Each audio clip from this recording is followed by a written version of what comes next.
Ride with me in my foul life. And just like that, we are back on the attack. Can you feel it? Can you feel it, y'all? I'm saying y'all because my guest today is from the South. Y'all know this. Y'all reckon. Y'all going yonder.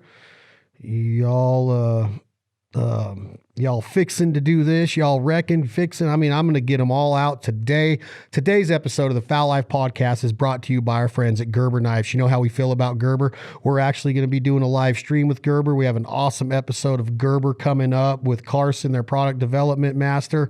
And we're going to get into how Gerber fits the essentials of being a duck hunter, a goose hunter, a waterfowl hunter, an American hunter, living that dream of the American hunter. It's essential to have a strong knife. And that's exactly what Gerber provides. Are not just knives, but I'm talking everything from saws to hatchets to machetes to fixed blades to folding blades, everything that you need in a knife. I feel that it is very prideful to have the right knife on you, in your pocket, in your truck, in your boat, in your blind bag. It doesn't matter. We take pride in our knives. As men, as women of America, we know we have to stay sharp, and that's what Gerber allows us to do. So we're proud and humbled to be part of the Gerber revolution, the Gerber family, built in Oregon, built in America, made in America. Thank you, Gerber, for everything you do.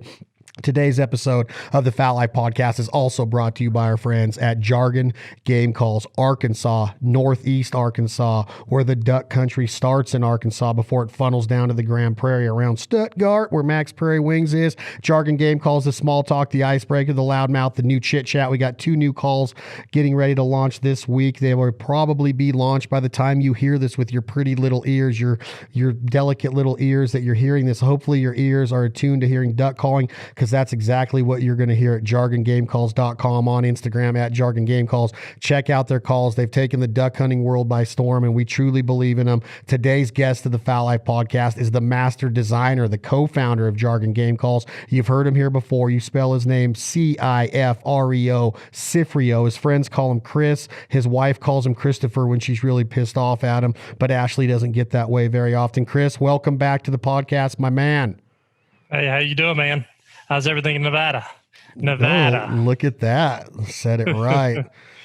Man, I'm loving it. I'm quarantined. We're knocking work out. We're having a lot of conference calls, a lot of Zoom meetings, a lot of Zoom podcasts. And I just had a great podcast with my good buddy Adam Hood in Alabama, who's a singer-songwriter, who I'd like you, when we get off this podcast, to go download his music on iTunes and listen to his songs. He writes with Brent Cobb and Drake and Stapleton and Leanne Womack and Leith Lofton, and just another dude that his music needs to be out there, and that's what we continue to do. So hopefully his music is something that'll make you and Ashley's day better, because it's strong. But the series that we're doing here is the essentials of duck hunting. We started with some outfitters, Rock Merlot, John David Stanley, and how important these essentials are. What is essential to their business success, consistency and success for their clients to have great experiences. And that doesn't always include a kill. And that's why the essentials are important, because as an outfitter, and you'll agree with this, Chris, if you don't cover the essentials and do the little things and then failure happens, then you're going to get picked apart. But if you do everything right and don't cut corners and not pull the wool over anybody's eyes, and scout hard, build awesome blinds, hide from the ducks, sound like the ducks, look like the ducks, make your guests and clients comfortable, all of that goes into that experience. So we started with outfitters, and then we went to the gun and Benelli, the ammo and Federal Black Cloud. We went to the camouflage and concealment with Real Tree. We did the decoys with Green Headgear, and the clothing with Banded. We're talking knives with Gerber, optics for scouting with Vortex. We're talking Traeger and recipes with Remy Warren. So we're covering that entire encompassing lifestyle, right? And calling the vocalizations, the jargon of the mallard duck or the puddle duck or the diver duck, if you will. If you're hunting those, you got to be crazy to hunt those. But if you are wanting to be, have all of the essentials covered, we talk about Arkansas, where you live and hunt all the time, how audio is so important, calling and vocalizations is so important. But everywhere in the country, no matter where you're hunting, Chris, to look like ducks and sound like ducks is key, especially if you're a perfectionist and you want that hunt to come full circle. So I wanted to touch today on your thoughts on calling as a whole, the duck call as a whole, the mindset of a duck caller as a whole when it pertains to the hunt, and why is it essential in your opinion? Let's start off with that, Chris Cifreo, Jargon Game Calls. Why is duck calling considered, or should be, or has to be, or is an essential of the duck hunt? I would have to say the reason why it's so essential is because a lot of times the ducks, migrators, traffic ducks, ducks that are basically coming over the top of the timber, in a field when you have snow, ice, wind, all these things will basically make it to where they're not keying in on decoys so much as they're keying in on a sound. They're looking for sound. That's how they find ducks, in my opinion. The number one way they find ducks is by sound. And if you don't have sound, and you're just going strictly off of decoys, you're not going to have as a successful hunt. You're not going to have a really good hunt, say per se in the timber, or like I said, when it's snowing, it's raining, ice. You got sleet coming down. They're keying in off sound, and if you can produce a sound, you can start basically sounding like ducks. You're going to have again like a lot better hunt. But that's why it's so important, especially where I live. It's so important is because of the timber. They're not just keying in off of decoys. The decoys is the finishing touch on basically getting the ducks to commit, in my opinion. They don't see them. They're not basically, looking for decoys over the top of the timber, looking for real ducks over the top of the timber. They're listening for sound. They're listening for audio. They're listening for basically that mallard hen to be sounding off, and they're looking for company. And so, where I live, it's very important to be basically very, very fluid on a duck call, very, to perfection on a duck call, to where you are trying to sound like a raft of birds on the water. Well, what about Nebraska? You just mentioned the snow in a field, or your theory is that the essential part of the duck call even plays true in that instance, that if they come over that cornfield and they might be migrating, you're saying, or they're in that area, the water hasn't frozen, they think they can still get the food. You think that they're going to key in more on sound than they are on the visual aspect of a bunch of decoys out on a snow-covered field? Yes, because I think sound is what makes them, it comforts a flock of ducks. It's just that finishing touch, say in open water, that comforts them to say, hey, look, man, this sounds right. This looks right. I got decoys moving down there. I can see decoys. I don't see any humans around. They're real camouflaged up, but they hear that audio and they're like, hey, look, that's the finishing touch on it. Hey, I think this is cool. We can come in. I think it's safe. It's a safe haven. At the end of the day, they're a very weary animal, curious, but weary. So in say on a river, if you're not perfectly in line on X, what they call lines, you're trying to get right on that line. Tony Vandemore told me one day, he says, we get on lines depending on the wind that day. Well, if he happens to get a southwest wind that morning and all of a sudden it switches out of the north, he might be sitting 200 yards from that line. But if he's proficient on a duck call, and which he is, and he can just sit there and lean on it and yell at them, he's going to have a lot better hunt. He's going to pull those ducks off that line. They're going to be like, hey, look, well, there's the party right there. So, you're never going to be, in my opinion, you can do everything perfect in duck hunting. You're setting up your decoys, getting your blind right, brushing it right, getting hid, wearing the best camouflage, trying to be quiet, shooting the best shotgun shells. You can do all that stuff, but unless you basically can reach out and touch them and make them do what they don't want to do by working a duck call, you're not going to have a successful hunt. As a successful hunt, like I said, everybody knows what the X is. You get on the X, they're coming in. You got birds that's been staging in that area, no problem. Yeah, you're gonna kill them. And you're gonna kill them good. But it's when you're not on the X. Not every day of the season. I hunt 50, 55 days of the season, and you probably hunt 100 days of the season, 120 days of the season, because I know y'all have an extended season. But out of those days, how many days can you sit there and tell me that you've been right smack dab on the X? Probably 10 out of the 100. Yeah, I'd say 10% of the time. I mean, unless goose hunting, you're a little bit different than that. Duck hunting, a lot less. Goose hunting, my odds go up a little more during the season of getting right on the X for Canada geese. Right. I think I'm not trying to sell this stuff, but I'm going to need some energy for this conversation because I have some argumentative points, because now you said some things to where I'm like, every time I get around you, I want to argue. You like make people want to argue with you when you talk to them. Either preseason, off season, during the season. I'm talking like during the actual hunt. You just have this knack of making me like go right into. I considered myself a pretty good high schooler when I was playing sports, but I think I would have been more suited for speech and debate. And that's what we're getting ready to start. Today's speech and debate forum between Chris Cifreo of Jargon Game Calls and Chad Belding of the Foul Life, a little bit of Jargon Game Calls and Banded Brands, is brought to you by Mountain Ops. This stuff's called Blaze.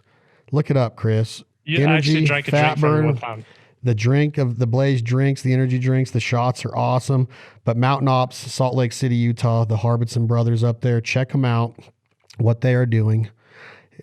I love them. And I just looked at it and I'm like, I'm going to need a little extra energy, a little boost for this conversation, because I ain't going out like that, like Elton John used to say in a song. I ain't going out like that. Give me a second, please. I saw a yawn coming out just a second ago, so I figured. Hey, man, I haven't stopped since season, dude. You and Ashley been sleeping until noon after you hit that drive-through.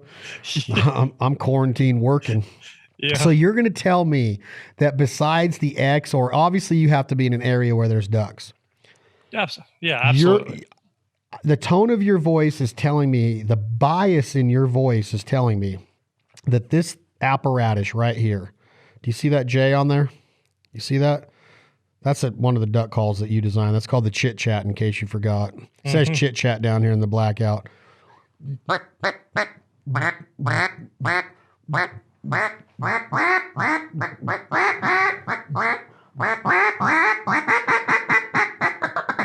Man, how ducky is that? I've been working on my presentation of my air, dude. Oh, I'm not kidding. Like, unbelievable. Like, I'm getting okay. Okay, wait, flat quack, listen.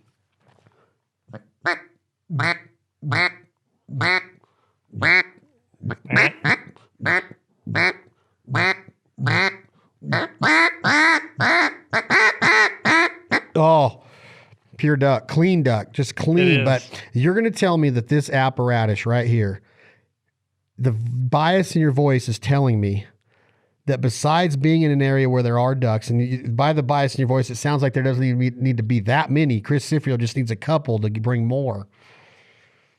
You're going to tell me that the duck call is the most important part of the essential series that I've been going over on these podcasts, more so than camouflage and concealment and the gun that you kill them with. This is what actually kills them. This is what actually hides us, because we can hide behind our voice. We can hide behind our words. That's cowardly kind of, but we can hide behind our words when we're talking about Dude, we just come up with a new theme of ducks. Hide behind your words. Oh, you follow? Like, that's almost as good as what's the one in the timber? What did I say? The one in the timber last year before?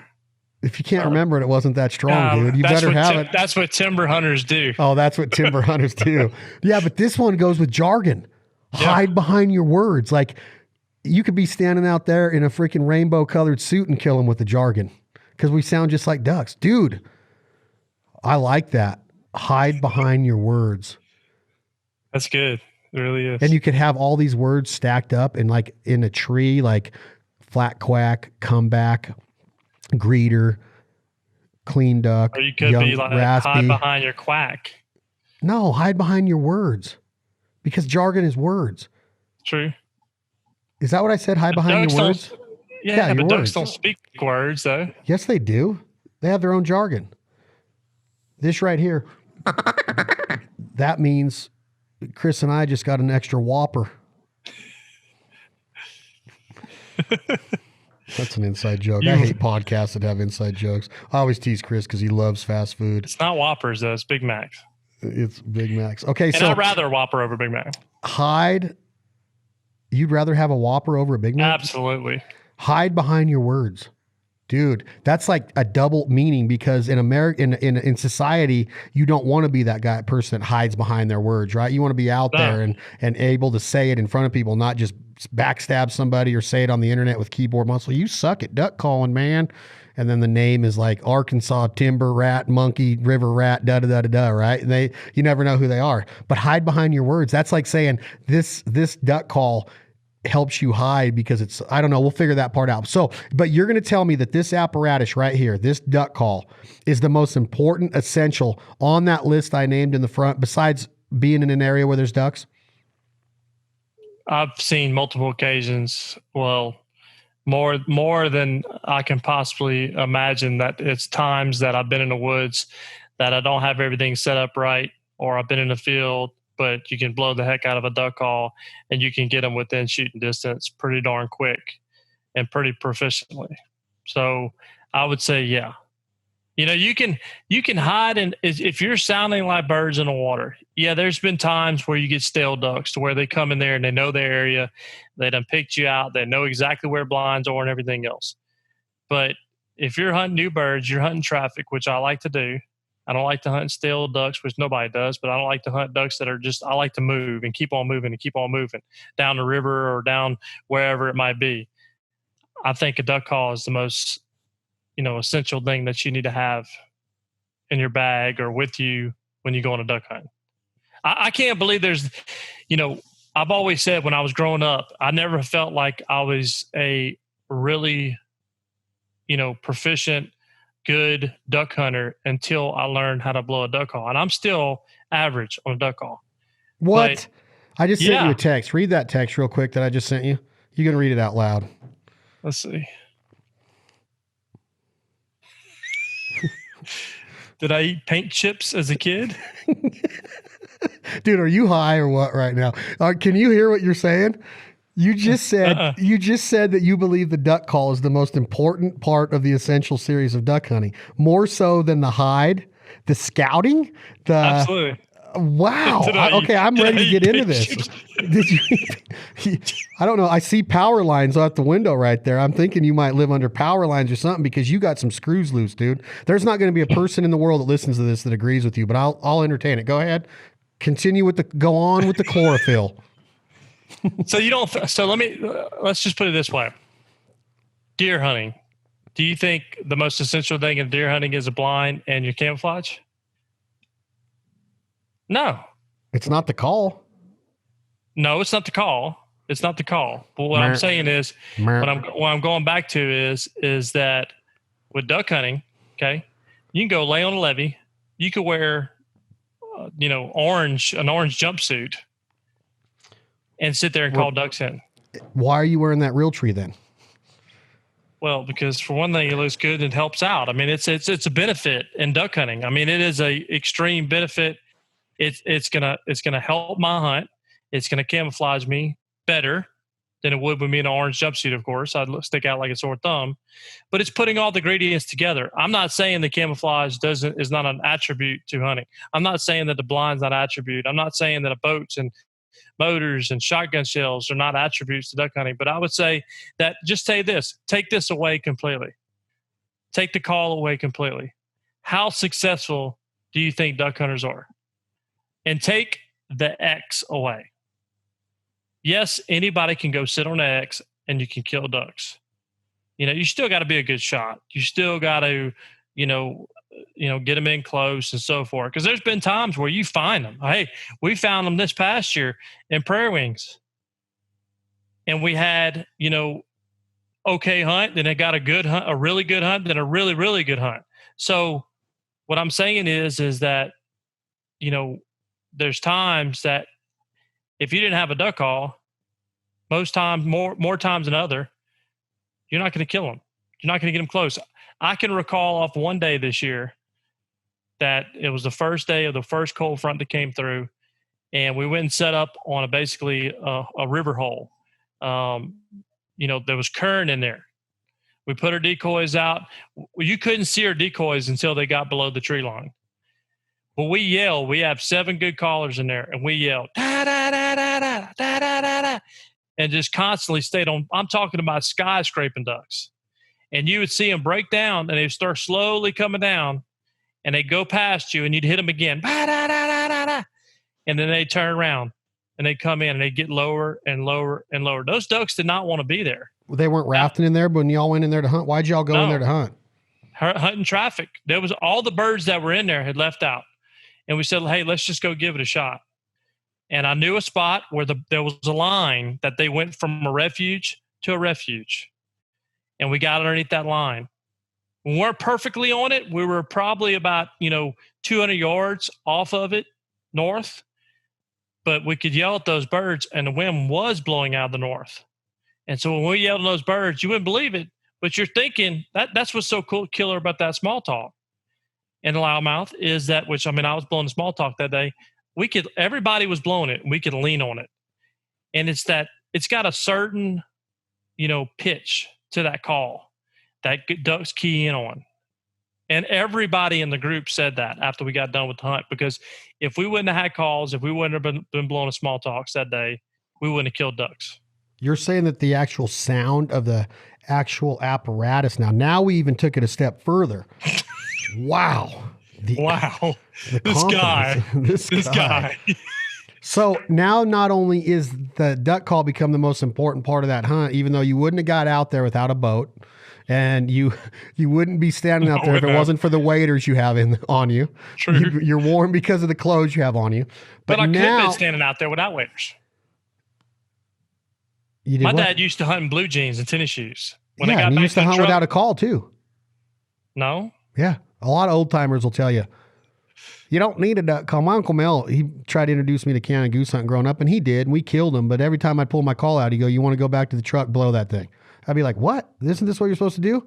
You're not allowed to blow a call. And I'm like, but geese call, and I could do that on one of them big river flutes. I'd get down, I'd wear him out to the point, pissed him off so bad he wouldn't let me hunt with him anymore. So I said, I ain't going to go waterfowl hunting unless I can call. So the call is very important, but you're going to tell me that it's more important now than the waders in the boat. And I like it. I'm picking up what you're laying down. Kinda. I'm not quite there yet. But again, my brain works on a different frequency than yours does. Like, it's way different when it comes to duck calling. You think on a different level of duck calling than I do. So then you also said a remark a couple minutes ago that you're only average on a duck call, which is absolute BS. And we know that. So we'll just squash that right now. Put your face up to the camera like that.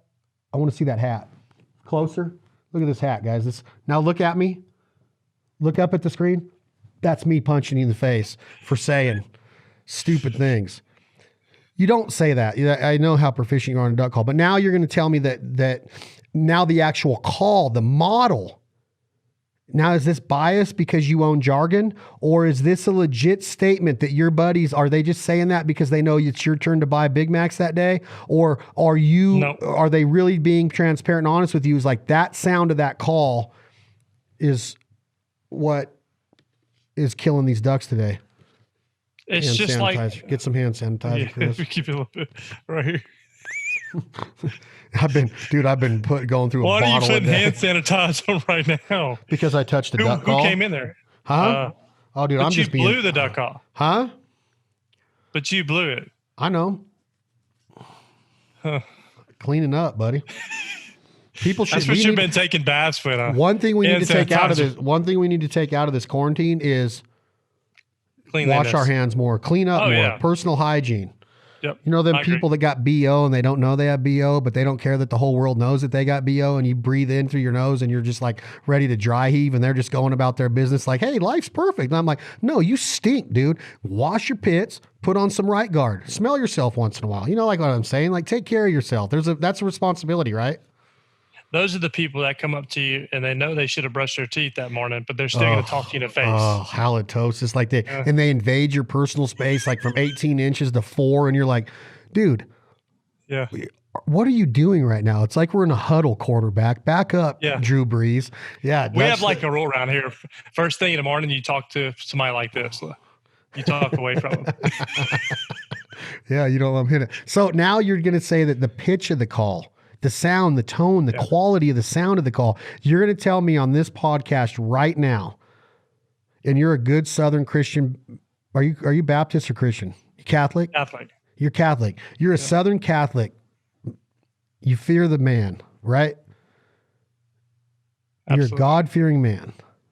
You're going to tell me on this podcast that the sound of the small talk or the loudmouth or the Jargon call line is different than other call lines out there, and all duck calls aren't the same?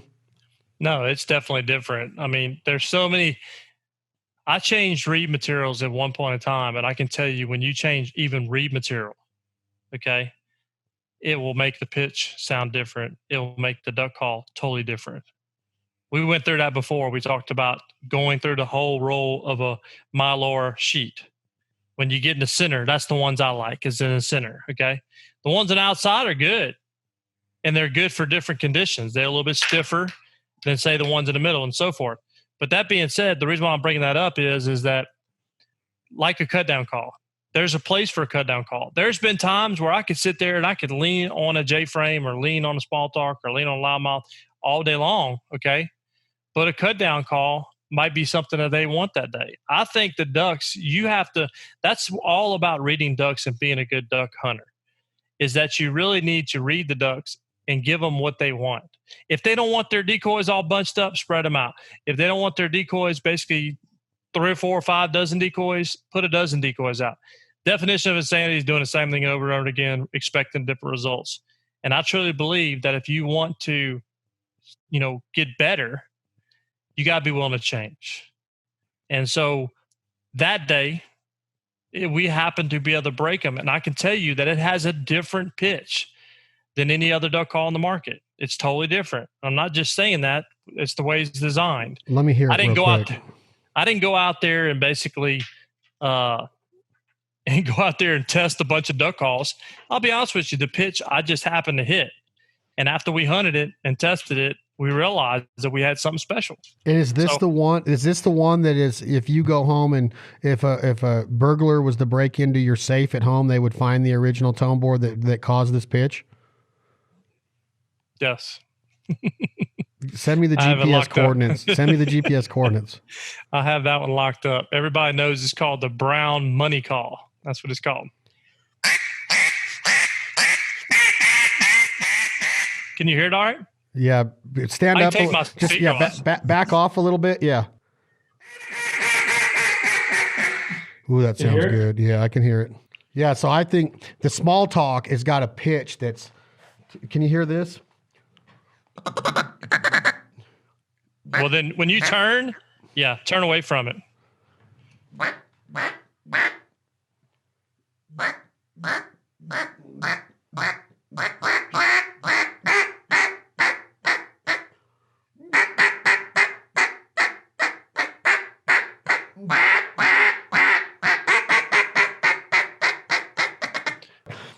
You can hear sound files at jargongamecalls.com or all over our Instagram and Facebook.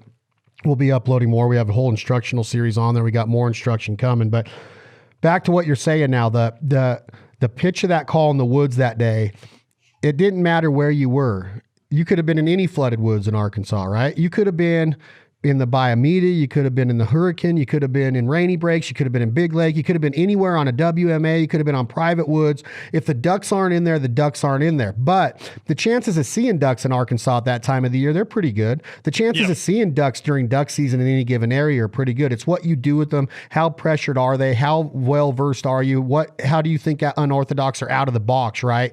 To get their attention. But you're saying that you put yourself in a position to be in a natural environment where ducks could go. They do have an interest level in being in flooded timber.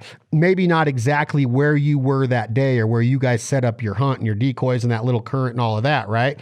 But just seeing them up there in the sky still didn't give you the ability to bring them down into that hole, because they look down there, they might see a little flash of a decoy, but that's still not selling them, right? They've been there, done that. They are going somewhere where they know there's a safe haven. They're going from refuge to refuge. They're going to where they know there's going to be free food and a buffet of it, and there's probably not going to be any hunting pressure set up. That's your mindset as a duck hunter.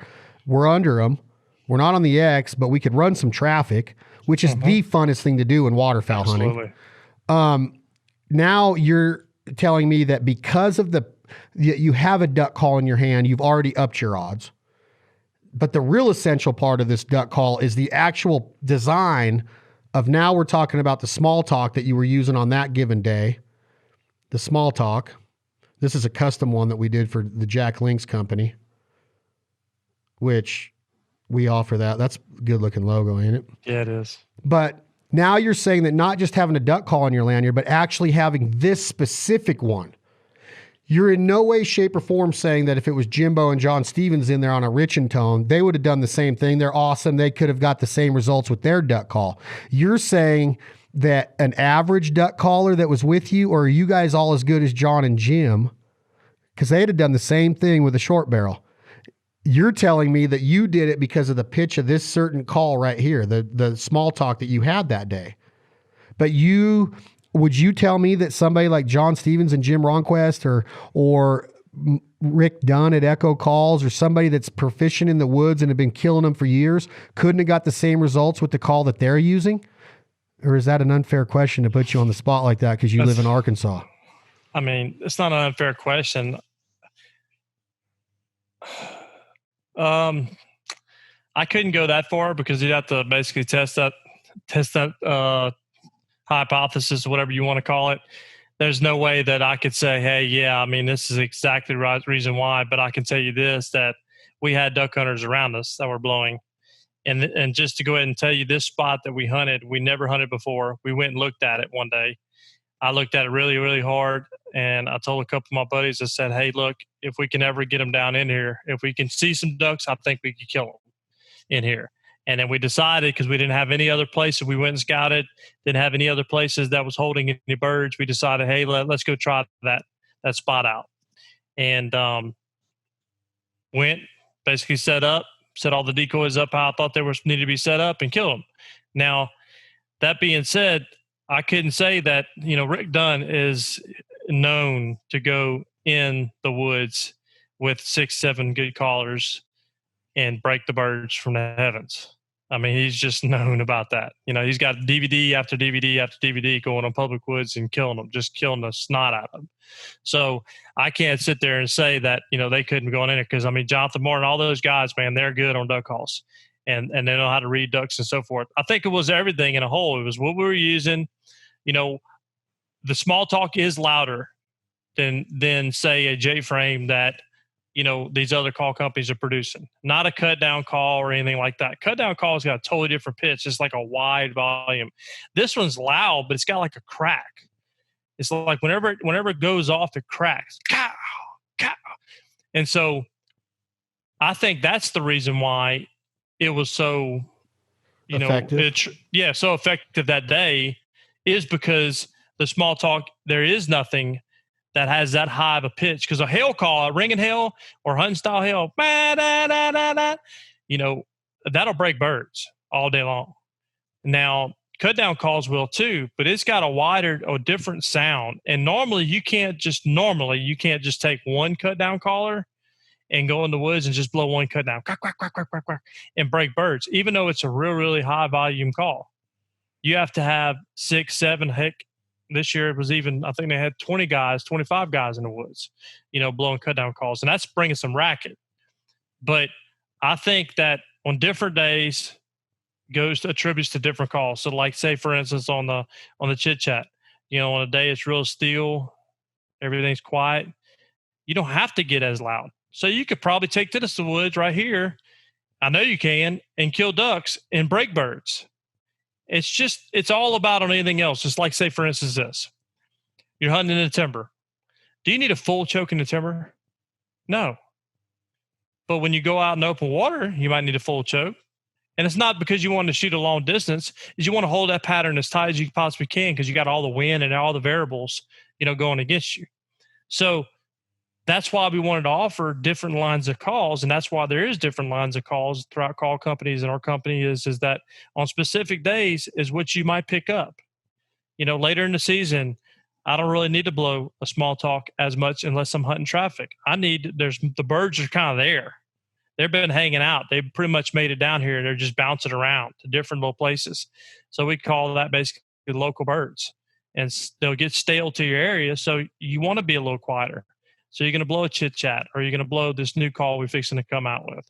So I think that day it was just the main ingredient was the small talk, but it was everything that came together. We had 6 good callers in the timber, and you don't have to be a proficient caller as long as you're making racket. But with that being said, the goal is to become one. Because if you have the ideology that my uncle had, we're going to kill him here no matter what kind of attitude. That to me is missing a huge component of the hunt, one of the essential components of the hunt. It is. The calling. Now I argue and I play the devil's advocate. You understand, or you know how much I love duck calling and how that no hunt, in my opinion, is going to happen without duck calling. People aren't going to say don't call or, leave your calls at home or leave your lanyard in your truck. That stuff's not going to happen on our hunts, no matter where we're at, because it's just it's the audio part of a hunt. It's the jargon, the diction, the dictation, the pretty staple. Much just the whole, it's a staple, but it's the whole conversing part of it. It's the negotiation between you and the duck. You can see decoys make them, they'll look at them and they'll get excited and see them, but you never see the reaction in ducks or geese until you see them react to a call. When they get hit right and they freeze up and do a turn on a dime or crank that neck or drop those feet or cup those wings or even the tips of the wings, when they get those really tight and you just know, it's about to go down, right? I had one in Prairie Wings that you hit going away. I'll never forget it. I was watching it. And you turn around and said, "Did you see that?" And I said, "Yeah." Yeah, it's almost like it was the first time I ever did it. He broke his neck. I mean, he literally turned around and come straight back at us. He got that pitch. He got that comfort to say, "You know what? That was birds," because he flew over. Yeah. And he saw the decoys, and we were all chatting to him and everything else. And he went, wah, wah, wah, wah, and he turned around and said, "Well, that sounded really real." Yeah. So I got to go check it out. So.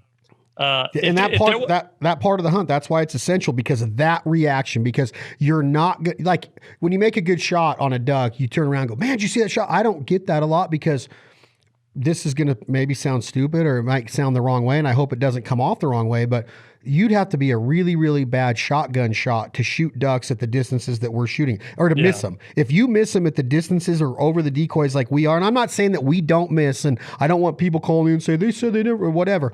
I'm saying when we do what we do and we are getting them right for camera and with what we feel is our ability, that I think that every duck hunter should strive for. It takes a lot of practice and patience to do that. But I've had it to where people are yelling at me for not calling the shot, because I've seen the majesty of when it is right, of what it really means when you get them. Well, we shot them, but did you get them? Did you really have them? Did you get them? And I want everybody to know that you can get them and trick them with a call. And you don't get that feeling with a shotgun. Did you see that shot? Well, yeah, but you shouldn't have taken it. It was 60 yards. Who cares if you hit it, right? That's for sporting clay, in my opinion. Right. Now, people are going to argue that and say that's not true. Shotgunning is key, and ethical shots are key. But if you get them tight and you trick them with good sound and good audio and good conversation and great negotiation, and you get them, it's hard to miss them. Now, we got a full choke in the woods, and your pattern's not spreading out because you don't have the right efficiency with your shotgun and your choke tube and your sights and everything that goes into that with your ammo mixture and your combinations of that. That's on you. You got to be smarter than that. But to get them down in the woods, it's hard to miss them if you have the right tools when they get down there. But you know what I'm saying? It's not like we get really fired up about shots all the time as a duck hunter. Is that fair to say, to where? It is fair to say, because if duck hunting did not involve calling, I probably wouldn't do it. No, you couldn't. You just couldn't. I love eating them. I love eating them. Like I get excited about like this new line of like rubs we're working on, or seasoning salts, and then new Traeger recipes. And I don't know if you saw today, we launched the new Traeger app. You should look into that. It's a strong app. I love that part of it, but the vocalizations, and you heard me arguing that camouflage is important. It truly is. And Realtree's a dear partner of ours, and we are very humbled by the partnership that we have with Realtree and other companies that build the blinds and the guns and the ammo. That's all a huge part of it. And you feel so cool and so good walking into the woods with a Benelli and know that your backpack's made by Bandit and it's legit, and you have a black cloud some black cloud in there to use with that Benelli. I just don't know if I would duck hunt either if I didn't have calling. And I often wonder about guys that do. Like, there's a lot of guys that I'm thinking about right now. While we were on this podcast, Joel Wicker called me. Joel Wicker can absolutely manhandle mallard ducks. And you know what call he blows now? I never in 5 years of hunting with that guy until this season. And he is a hard sell. Like Joel will like literally tell people, I develop anxiety when I see Belding's truck pull into Prairie Wings. Like he gets so like out of his element because he hates cameras. He hates the whole idea of all the preparation that it takes and all the extra work because he wants to go in there and hunt. And I get that. Yeah, but as far as calling goes, that dude never ran another call besides his cut down that he homemade. And now he's asking for more jargons. No other call that he's put in his hands has made him go, man, I'm not carrying my cut down anymore.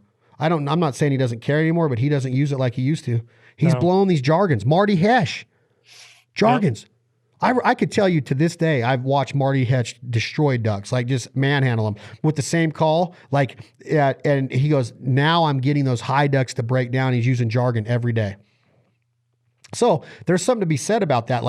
I often wonder about people that go into the woods or go into a duck blind, and I look at them while I'm calling, and I'm like, I wonder if they call on their own hunts and they're just doing this because they don't want to call around me. Cause I'm average. When I say I'm average duck caller, I'm an average duck caller at best. Yes, I am. So I wonder if they're saying, I wonder if they call when they're hunting on their own or if they never call.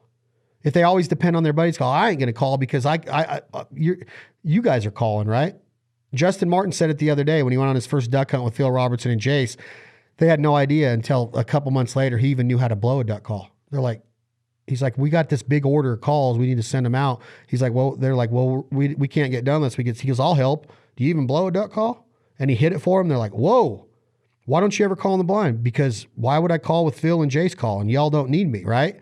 I wonder if a lot of people have that attitude or if they call on their own and they're proficient or if they don't want to call because their confidence isn't there when they're around people that they think or deem more proficient on a duck call. You know what I mean? Like, you're really good on a duck call, but I'm not going to go on a hunt with you and not call. I feel like I can call with you, but there are a lot of guys that hunt with us that don't call. Yeah. So I wonder if it's an intimidation thing, a confidence thing, or do they just not call at all and the hunt's fine? How could a duck hunt be a duck hunt without breaking them down with a call?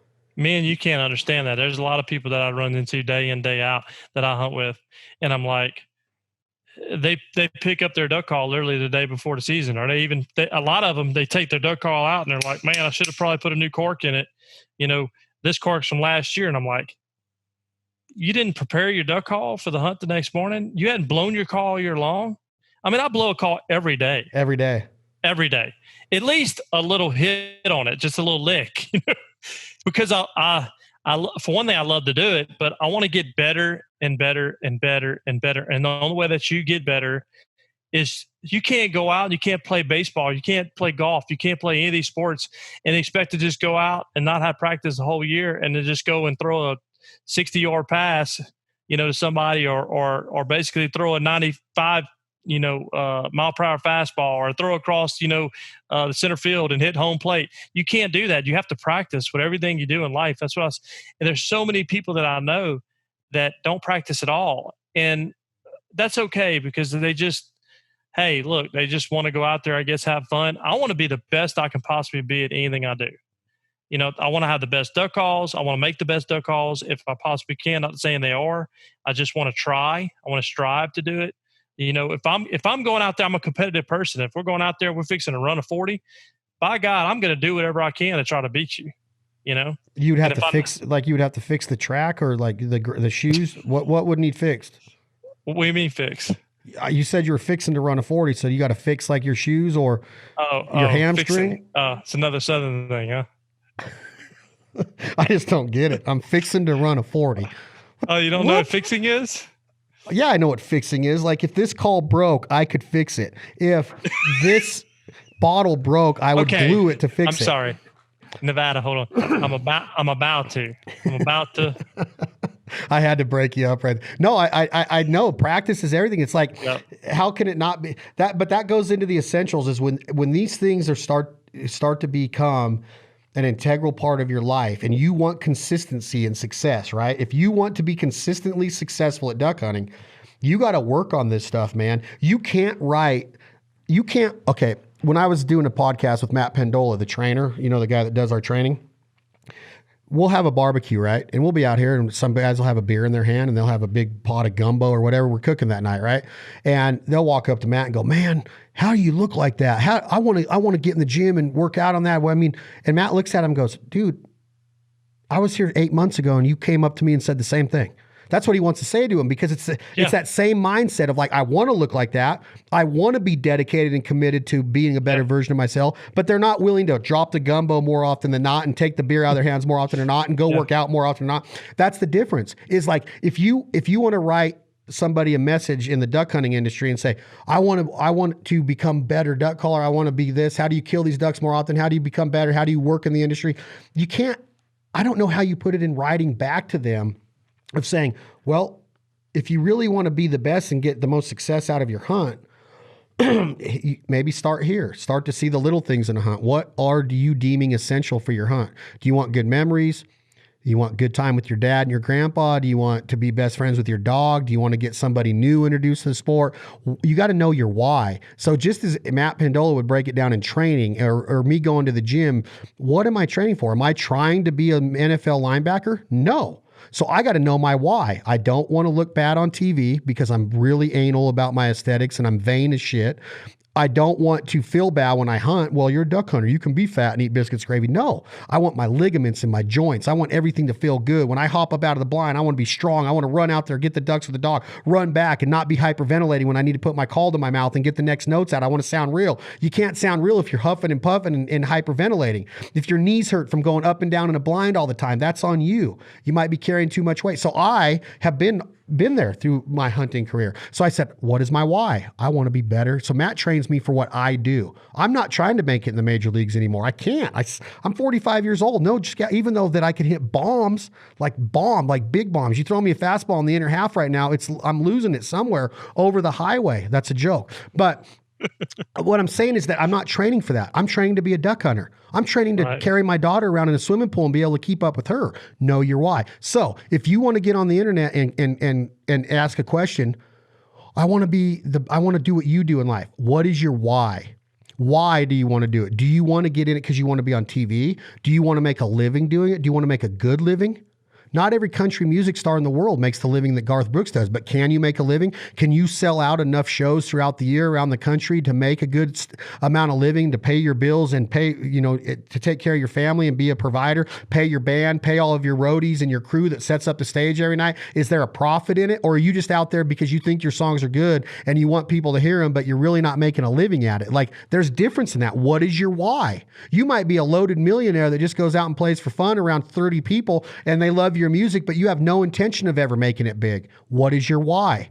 If you want to consistently see success in the duck blind or the goose field or just the waterfowling in general, you have to work at it non-stop. Period. It does not happen overnight. When people look at John Stevens or Jim Ronquest or Rick Dunn on TV and DVDs, that is not because they are hunting high fence ducks. They're on the best spot in the world. They consistently get results because they've dedicated their life to their craft. You don't get success like John Stevens or Fred Zink or these guys have gotten, or won the accolades that Hunter Grounds or Kelly Powers or Field Hudnall have on stage, and that transpires and transforms into the field, transitions into the field and hunting. You don't get that unless you dedicate a huge amount of time to it. You can't pick up your call one time a year and think you're going to be as proficient as Chris Cifreo that's blowing a duck call every day. That's just like a guitar. My brother plays guitar every day. Brent Cobb plays guitar. I'd be stupid to think I could pick up a guitar and do what they do just because I think I remember it. Or Slash plays the guitar every day and he's the best in the world. You can't just do it. You can't forget it. Your muscle memory will be gone. The dexterity in your tongue will be gone. Key word. That's the key word right you'll there. lose it. That's why you work out. Your biceps look okay because they remembered that position. That muscle starts to gain memory. Once you quit working out, it loses that memory and it turns the flab. Then you work out again. Oh man, I start to wait, I recognize this. Wait, now I remember this. And now you start to get a little vein vascularity going. It's all muscle memory. Your tongue has to be put in those positions constantly to get it. You can't just pick up a call and go, I'm a double cut feet chuckle. Most guys go, and they twirl their tongue like that. That's not a double cut feet chuckle. That's not a chatter, right? That's not realistic. So everything physically that you're going to try to do in this world that you're going to repeatedly do is muscle memory. Cooking. You go outside and you go to cook on the grill, right? Right. All those go together of how you flip the burger, how you pull the burger off, when you're going to pull the burger, all those muscle memory of figuring out exactly what to do. In my opinion, changing a tire. You got a guy that changes tires for a living. He can be able to change a tire way quicker than you can and more efficiently. Pit crews in NASCAR. Yeah. So that's what I'm saying. It's the same thing with duck calling is it's muscle memory, like you said. And if you can build that muscle memory throughout the year, you're going to lick after lick after lick. You're not going to cut out the call. You're not going to get that squeaky note. You're going to get a better feed call. And you are going to start extending your vocabulary. If we sit here and we talk constantly, the biggest, host as far as talk show host in the world, say all these different words. And the reason why they're able to pronunciate so well is because constantly it's that muscle memory, their cheeks, their bones, everything. So it's so true because and I'm not cutting you off. I want you to continue that, but podcasting and having these 2 hours, I'm doing 5-6 podcasts a week. I'm talking to you, Arkansas dialect. I talk to Brent Cobb, Georgia. I talk to guys in Washington, D.C. I talk to guys in California. I talk to guys in Montana. I talk to guys in Europe. You start to hear that. You start to realize like muscle memory. When I'm talking to Chris or I'm saying y'all more. When I'm talking to Terry Denman the other day, I'm talking like he talks and not just picking up on their dialect and my muscle memory kicking in. I find myself pronouncing words better. I can speak clear even though I speak fast. I know when to slow down more. I know when to pronunciate more. I know when to enunciate more. I know when to put more emphasis on something when I want to show excitement. I'm using better words in different places. Sometimes I mess them up, but I'm feeling more confident in my vocabulary because not only am I hearing it on a daily basis, I'm practicing it more through podcasting, through TV, through speaking engagements, through delivery, through videos and short form videos for Instagram or social media, right? The more you do it, the better you get at it. But you can't just go, I'm going to go podcast because I have a microphone and say, everybody's going to listen to me. And then wake up the next day and go, man, nobody downloaded my podcast. Because it doesn't happen overnight.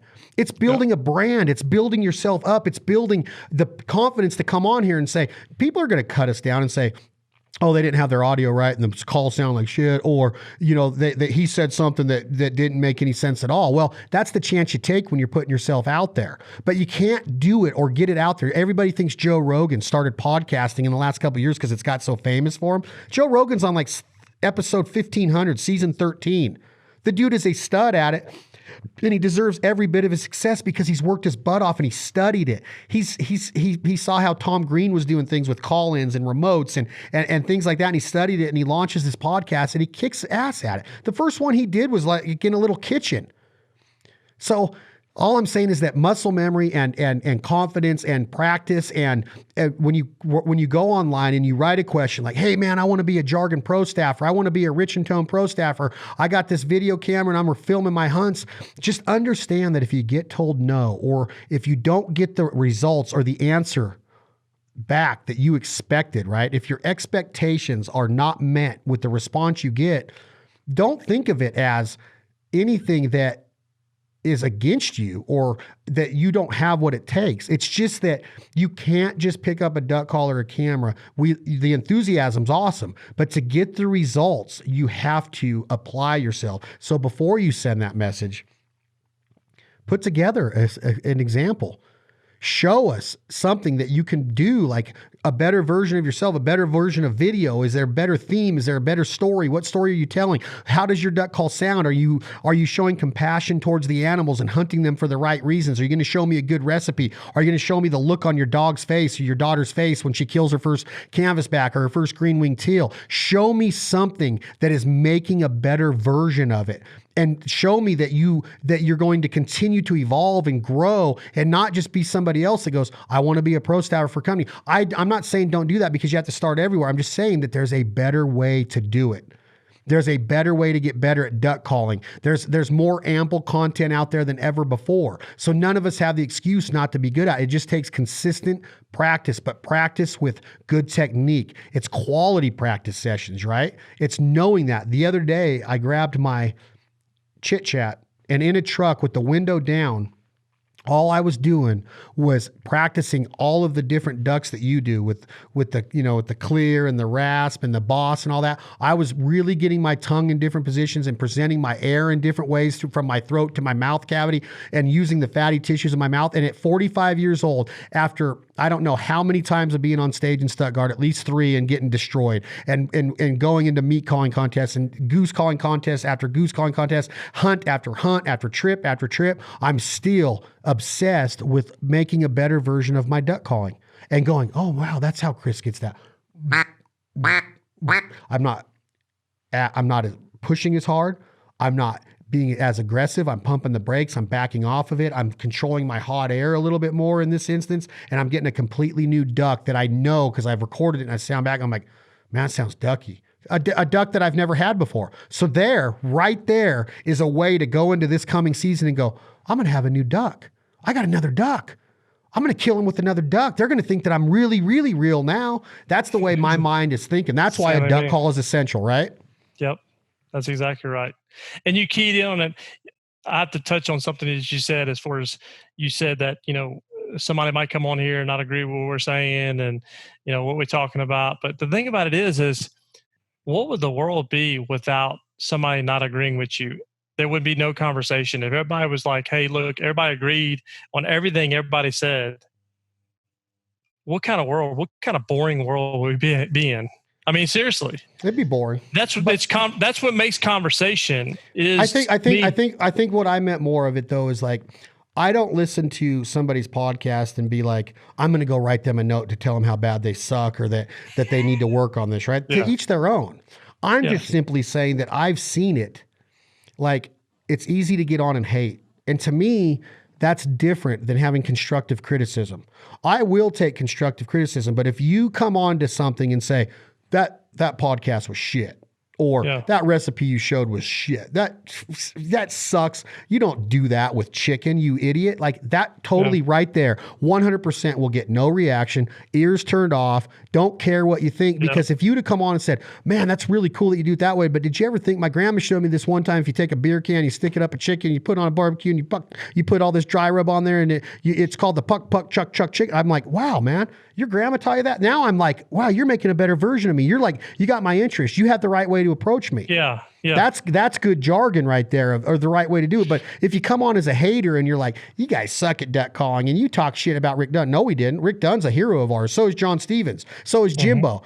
We're not talking shit. I'm just simply saying, like, could they do what Chris did in the woods that day with the Richtoe? I believe they could. I think they're that proficient and they're that good at what they do. A lot of duck hunters in Arkansas could have did what you did that day. We're not trying to pull the wool over anybody's eyes. You're simply saying that the sound of that call had them that day, and it got them. We got them because of the small talk, and there's nothing wrong with saying that. But for somebody to come on and hate on that is where I have an issue, because I've never once DM'd Jerry Seinfeld and said, everybody told me your show was funny and it didn't even make me grin. It sucked. Okay. I would never say that to Jerry Seinfeld. Even though I wasn't a huge fan of the Seinfeld TV show, I was more of I'm more of a fan of different comedy. That's just my idea. I would never tell anybody in the world Jerry Seinfeld's not funny, because he's a genius in comedy. He's a billionaire off of comedy. So who am I to say he just didn't make me laugh? But I would never DM him and belittle him because of his style of comedy. I just couldn't do it.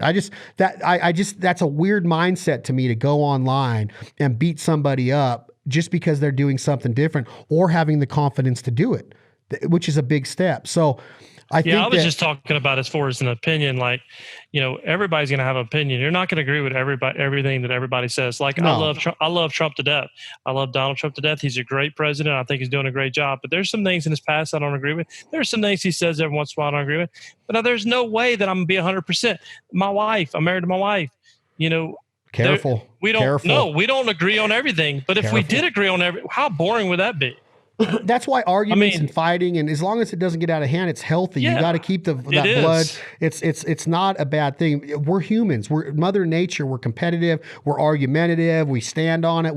I don't want to be a know-it-all. I don't want to get on a soapbox. I want to accept people for what they are. I can tell a Democrat by the way they drive. I've always said that. I can watch you drive and tell you what your political affiliation is.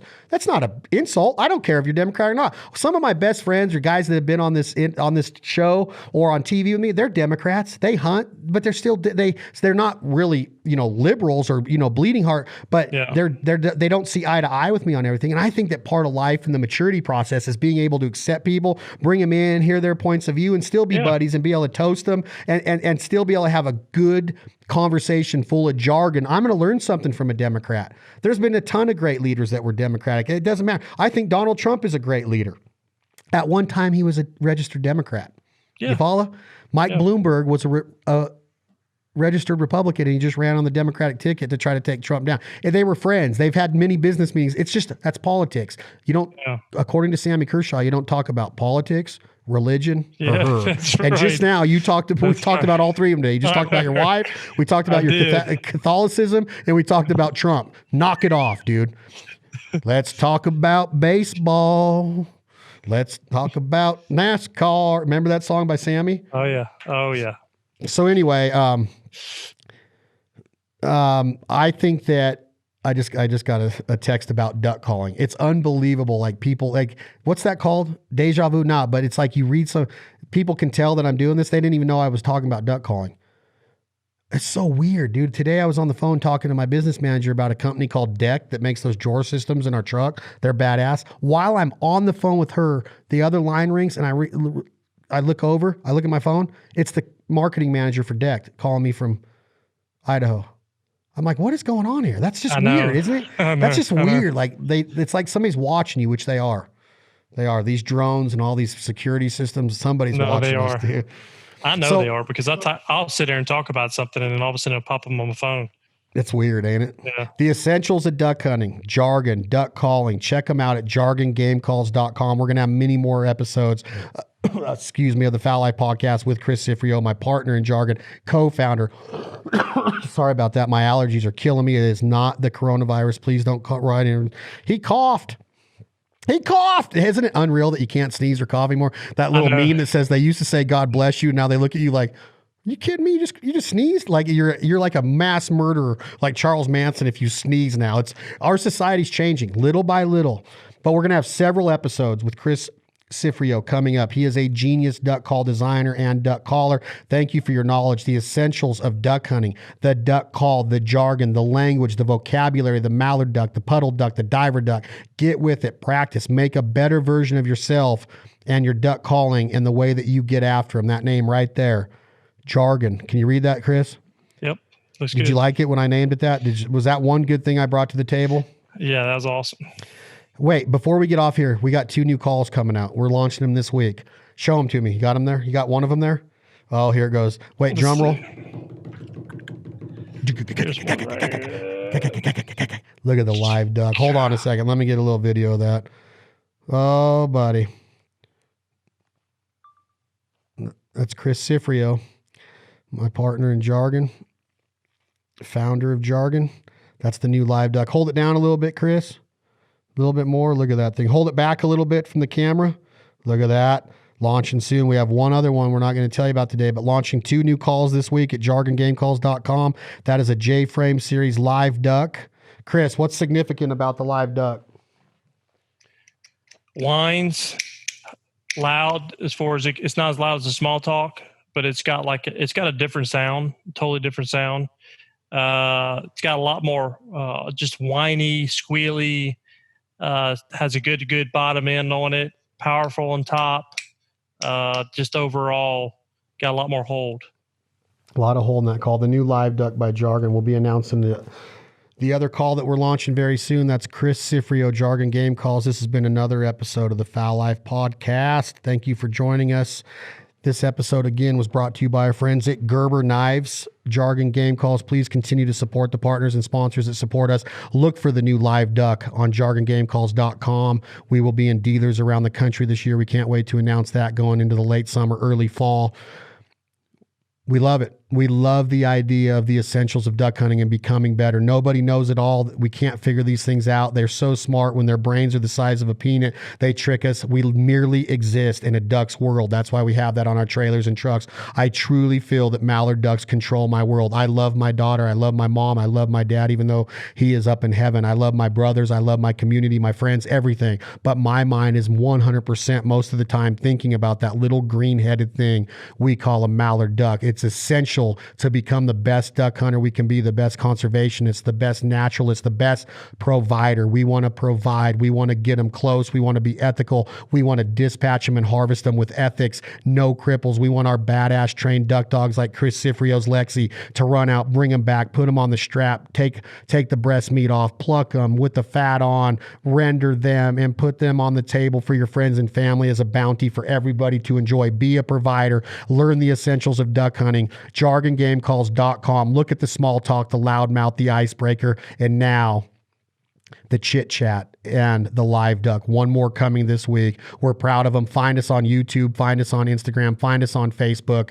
This has been another episode, like I said before, the Fowl Life Podcast. Thank you guys so much for subscribing. There's Lexi right there. Hey, Lexi. Oh, she's so cute. You liking that Eukanuba?